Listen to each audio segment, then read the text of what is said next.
Oh, he goes over the wall, gets the cube. Did he execute the barrier? Oh my god, he got the barrier baited! More mechanics! He's just exploding right Look there. at Turtle! Turtle's flashed into the base to get the kill here. I'm not going in. There's just dead silence for like the next 30 seconds. What Dara said, that was some next level stuff. They're going for the Nexus! How is it? A few more hits, and Kirsten's able to take the game at 60 minutes! Ending in 4th place, it seems like their destiny every year. When that red circle came up, you could see Crumbs going in. Man drop in, it goes on to double, it's almost half of his HP right away. That Pantheon, all planned for Skara. Smithy survives! So did Duna! Left. Wait, what? Vulcan securing 2nd place. That's a 5-0 Super Week. 5-0, baby. Teams are going to be very, very scared playing them in the playoffs. Welcome back to the North American Regional Playoffs, live from PAX Prime in Seattle, Washington.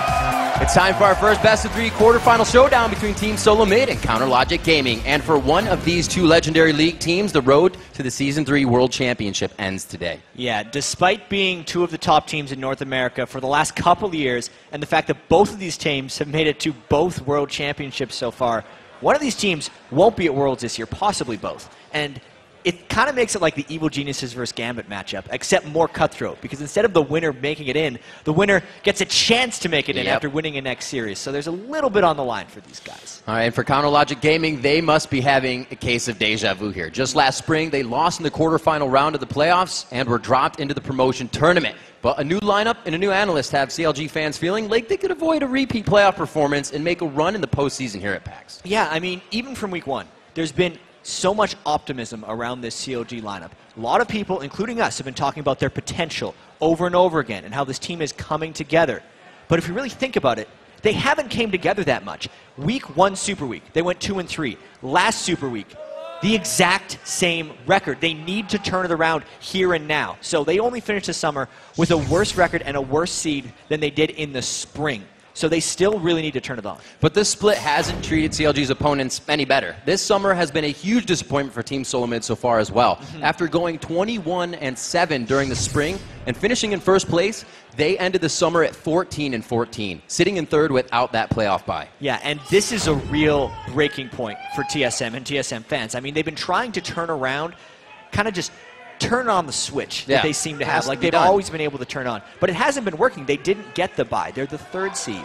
You know, any time in the past when TSM's had questions about themselves or whether, you know, they've been getting criticisms or anything, they just win and then the questions are answered.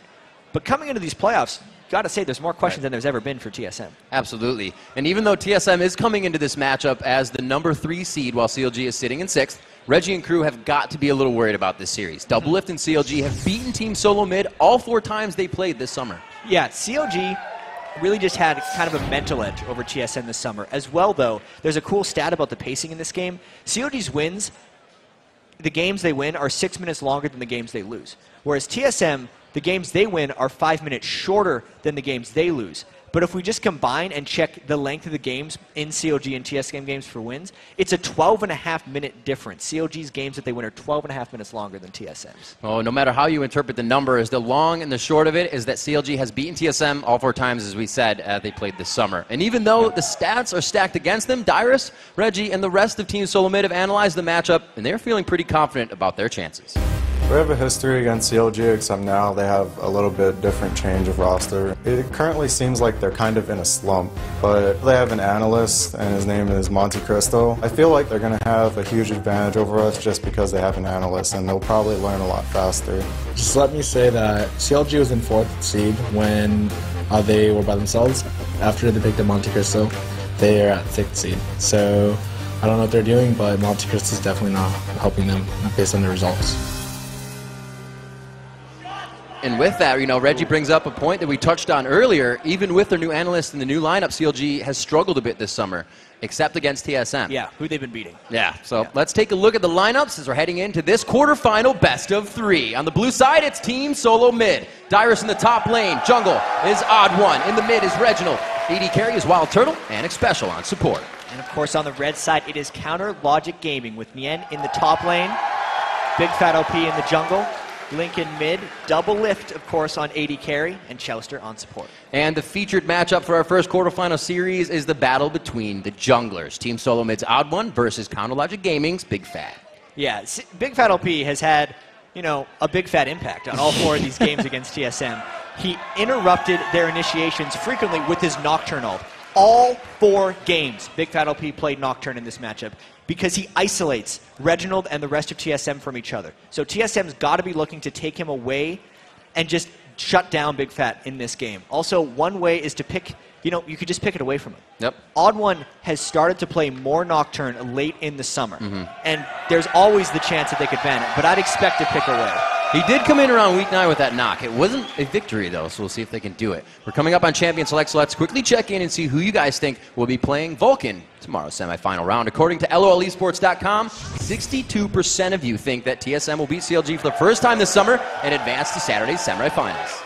Yeah, that's about what would be expected from the fan vote, even if you're thinking of a 3 seed versus a 6 seed coming into the playoffs, because TSM did have a stronger regular season than CLG when we take out the fact that they lost to CLG 4 times. It's such an interesting matchup here, Riv, because I never thought coming into the summer split that we would see TSM versus CLG in effectively a game that will knock out one of them and not even qualify for the winner. It's crazy. It's a little bit different. There was a lot of stress during the spring split with this, with the fewer teams, but it's going to happen, and it has to happen, Jap. Oh, man. Ezreal ban right away from TSM as well. So we need to see kind of the strategy these teams take against each other, because CLG, in the past when they've been taking out TSM, has oftentimes actually just given Reginald what he wants, or what he was kind of baited into picking. So they've had a game where Reginald had Karthus. Reginald was actually pretty successful, but CLG, that was the crazy MLG game where they had the Nien triple kill in the base. They've given him TF one time, and then the other time they didn't even want him to take it away. Whereas Link is one of the best TF players, probably the best TF player in all of North America. There's a lot of things that are going about, but right now it looks like they're just going for double.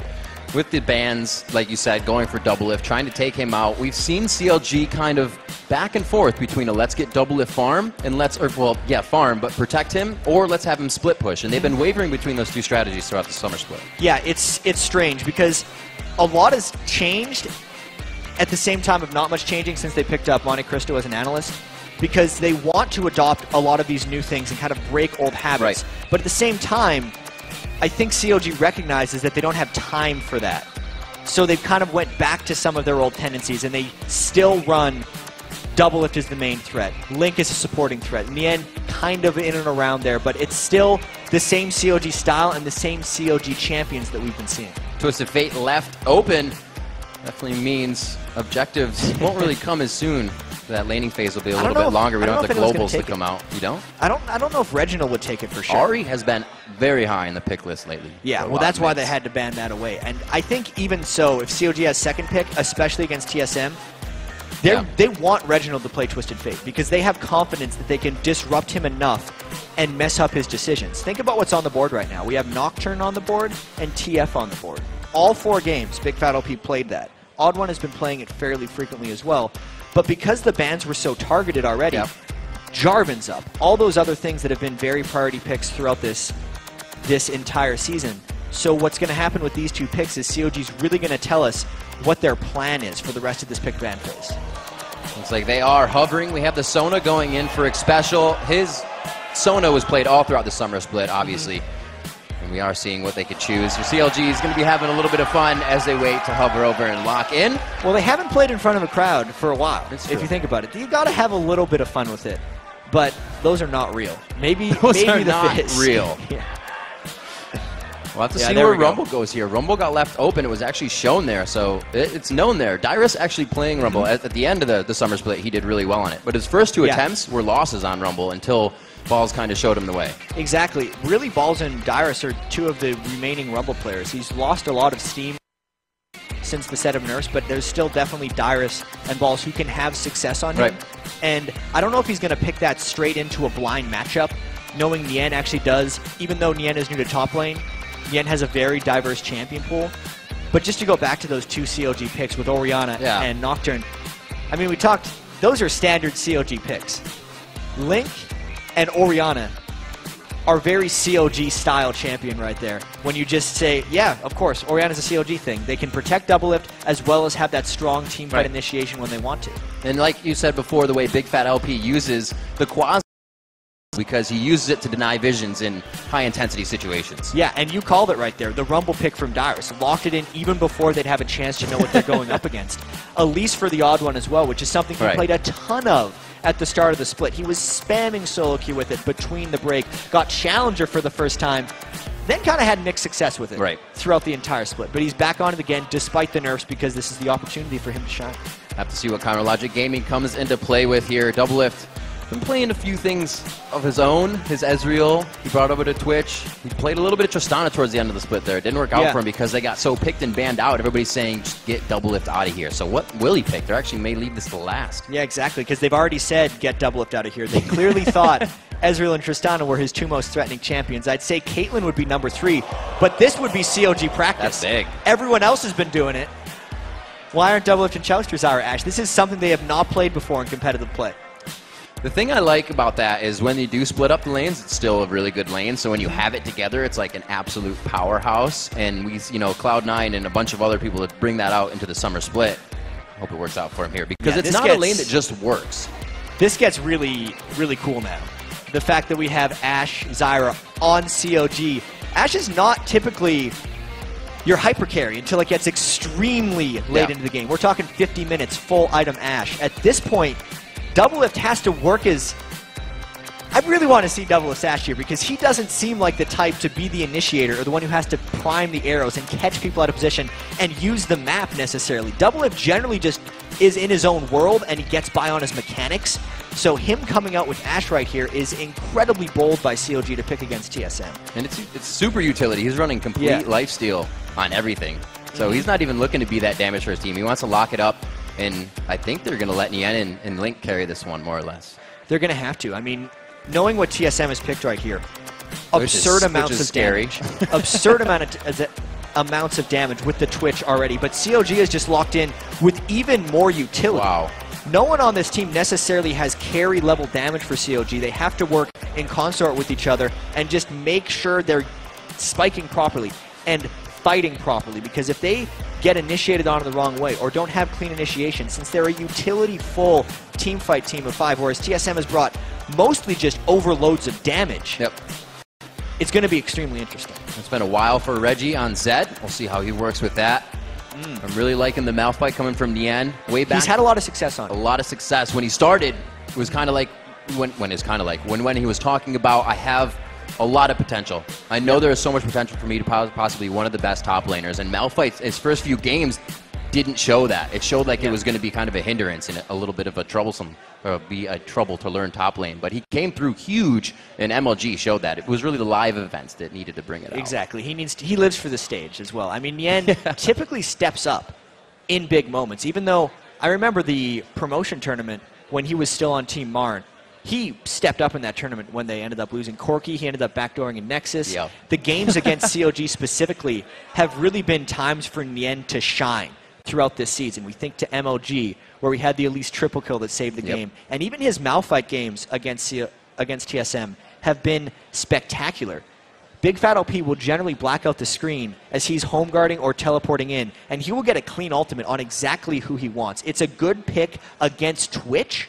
I just wonder if COG has enough damage overall in their team composition. It'll be a little bit longer of a fight, like you said. They're going to have to position very well without that much damage, but then again, if they can dodge the crescendo, that's the maximum amount of crowd control really coming from Team Solo Mid right now. So if they can position around that, but you can say that for both teams. Position around this, around that. It's going to work better. Position properly. That's usually how the game works, right? And I just actually, as we're getting into this game right now, we haven't talked about the TSM team composition very much. Not much. But we are on to the Rift. We are into our LCS matchups here. We're going to see who really meets the end of the road here. Yeah, and it has to happen for one of them. That's just the way the tournament works. And these teams have positioned themselves with fairly poor, based on their standards, regular season so far. And they now have to dig themselves out of this hole in the playoffs. And who better to do it against than each other, because there's such a giant rivalry with these guys. The last time CLG did something like this, like keeping themselves in vision in the middle there, they went for a late invade on blue and then tried to get double lift that kill up top, early kill. But it failed, and they weren't able to win that game. We'll see if they go through it here, because they base a lot off getting double lift that quick first blood. Yeah, I don't know if it's going to be the same with double lift on Ashe, though, because Ashe could start off with a couple kills. That's true.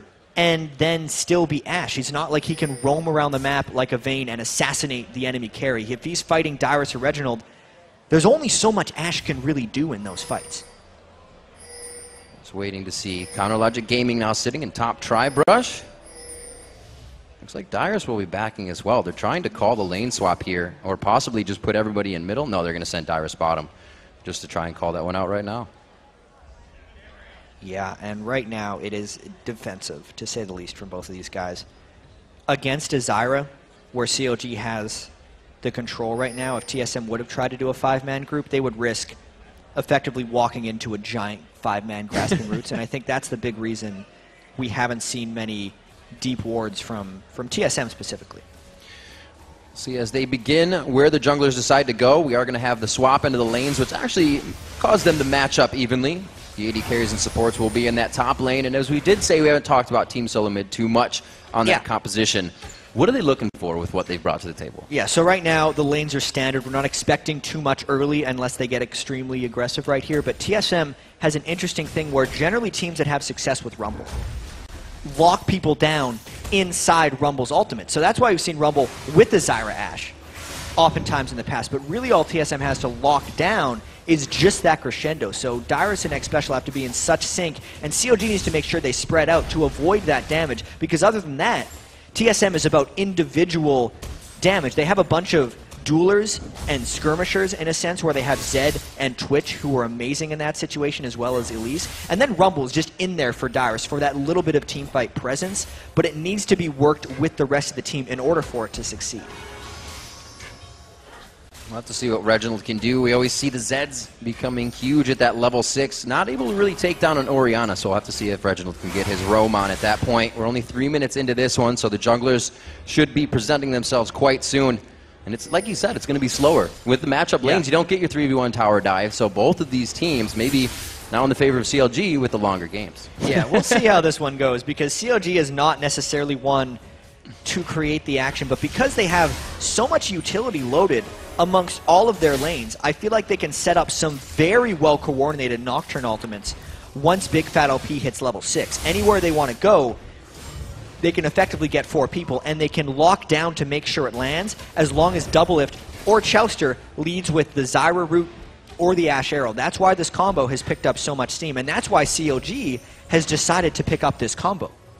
So intense in this early part of the game. They're not even trying to poke each other while farming. They're not even poking each other for extra damage right now. You can even feel it in the crowd right now. There is a lot of tension in this game. They're kind of just waiting for the first big moment to happen, because there is just too much on the line for both of these teams.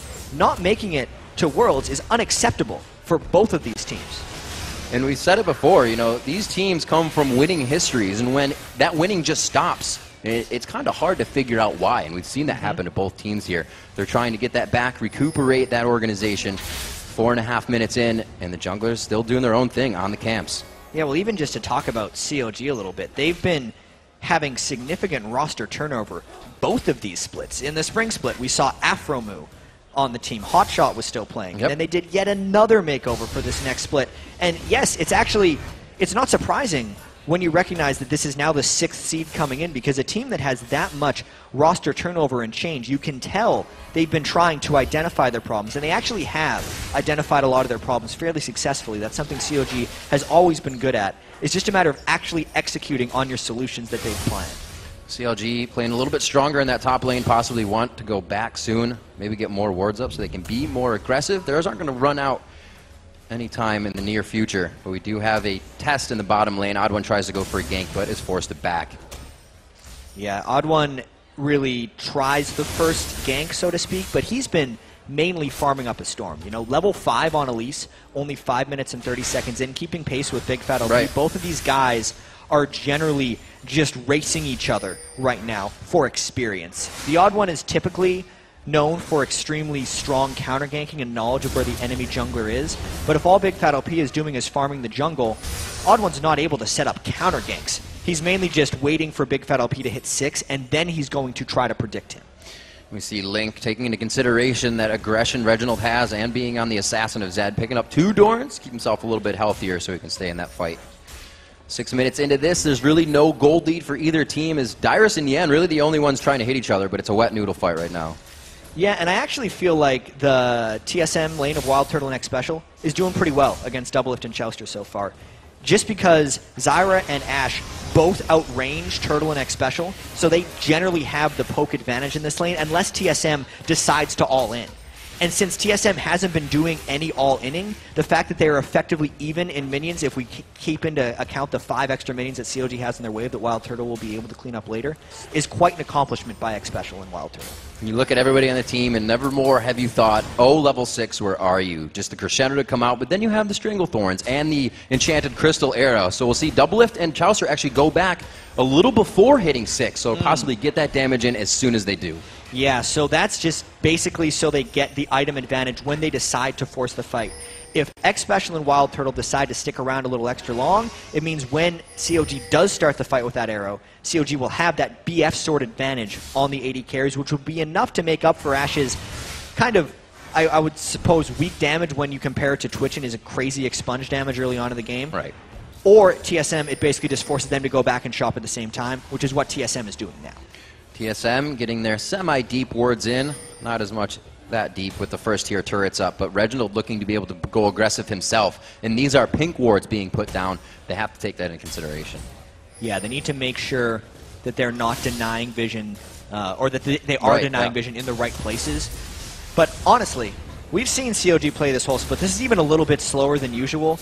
They will pick their spots, but then they will go. And Big Fat LP in particular has been someone who's willing to do that. There's been games for him on Nocturne where he's level 11 before he even uses his first Nocturne ultimate, because he does not waste. Actually, especially against TSM, tends to wait until Reginald does something, and then oftentimes just, even if he's ulting elsewhere, just blacks out his vision to kind of create more chaos on that team, since TSM is so reliant on Reginald's calls and really just Reginald's mood in a lot of these games. If he can stay doing well, then the calls keep coming is usually the way. It's even come from his mouth as well. Things can get chaotic when things go quiet. 8.5 minutes into this game, we can also see that these wards, as I said before, being placed deep because of that Nocturne. You can't place regular wards down when you play against a quasi-global ultimate there. The unstoppable force down. He comes from the lane gank. They're locking down Dyrus. He tries to put on the scrap shield. He can get some abilities out. He's not choked up yet. A few more. 200. The scrap shield goes on. Not enough time, and it's going to be Big Fat for first blood. But picks up the kill. Retribution for Odd One. The other lanes stay calm. Dyrus had to display a lot of patience in order to get that kill eventually to the Odd One. He had to sit on his equalizer pretty much as long as possible before flashing away so that when Odd One came in, he could convert the extra kill. And that was the long wait for COG to go in for a gank. Yet the Odd One was close enough. He was running up the lane as that gank happened because he recognized that it was about to come. He got the counter gank, and it ends up evening the game, so to speak. Both junglers are the ones who got the kills. The top laners got the assists. So really, they traded some gold back and forth. Everything being done right by both teams, even if it was wrong.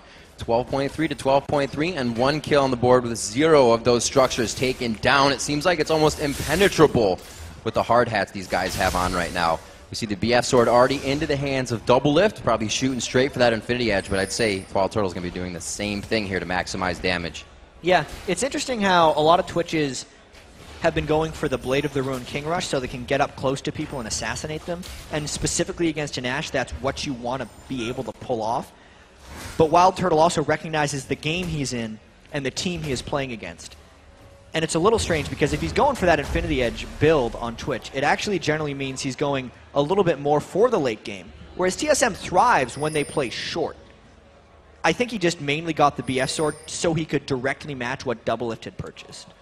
This game definitely not looking to be short. We have the tier already stacking onto Link. A little bit of a meetup down at the Dragon. Make sure the wards are clear. Going to be eyes on that quite soon. We're 10 minutes in. I'd say about 3 minutes past when we should have seen that Dragon aggression. It's these crazy. guys. And you mentioned earlier, the turrets haven't even really taken damage. All of the turrets in this game are still extremely healthy. And it's almost we need to see a giant fight before we'll see the turrets, or we need to see someone actually go for Dragon, because that's when we'll see an actual turret exchange.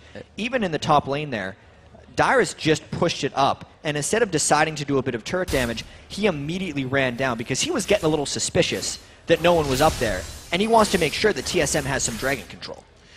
I was going to say, you know, for TSM to go down there and not have a teleport on the top lane, it kind of hurts them, but we'll have to see. They're going to have to switch it up and keep that AD carry and support matched up for that aggression. Reginald going in for some damage, but nothing going to happen here. It looks like that dragon is going to be danced. Yeah, and Yen had used his teleport previously in lane, but it's up in 20 seconds, so this timing could not be better for TSM. Knowing Yen is top lane, wow. If they time the teleport, which they absolutely could have, since they would have seen him teleport back into the lane, they would know Yen wouldn't be coming down. And especially with all the pink wards that TSM placed around that area, they pick up a well-deserved dragon. It's fully pressured out as well. That was made many steps ahead, and it's an awesome thing to see that dragon didn't just come because they wanted to do it. It's because they set it up with the lane swap a few minutes earlier, and it played right into their hands. It's what they needed, and now a 700 gold lead in their favor. But once this first turret goes down, I think we'll start to see a little bit more invading and a little bit more of what we're used to. But when will that first turret When will that first turret go down? 27 minutes. No, really. Let's take a look at some of the builds, though, because Link has done something slightly curious for what he's normally done. He's went tier and double Thorns. I think what he wants to do eventually is get a Zhonya's.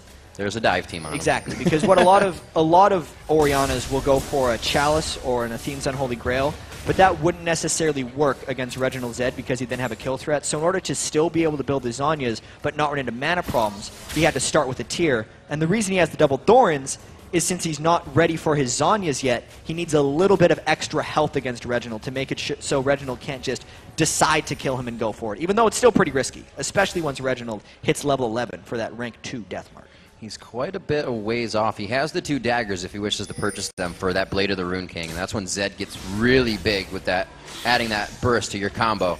So we'll have to see where he decides to do. Looks like him and Link are just going to tango it in mid, and Dyrus and Yen meeting back in the top lane here. As Dyrus has to be a little bit more careful. He is still trying to ward deep, but they're going to be lane ganks every time. Yeah, Dyrus hasn't done amazingly in that lane. He's getting ganked again. Gets a hit up this time. Dyrus with no summoners. Actually, he has the summoners. He's going to save them. And he goes down on that one, knowing there'll be more help in the next fight.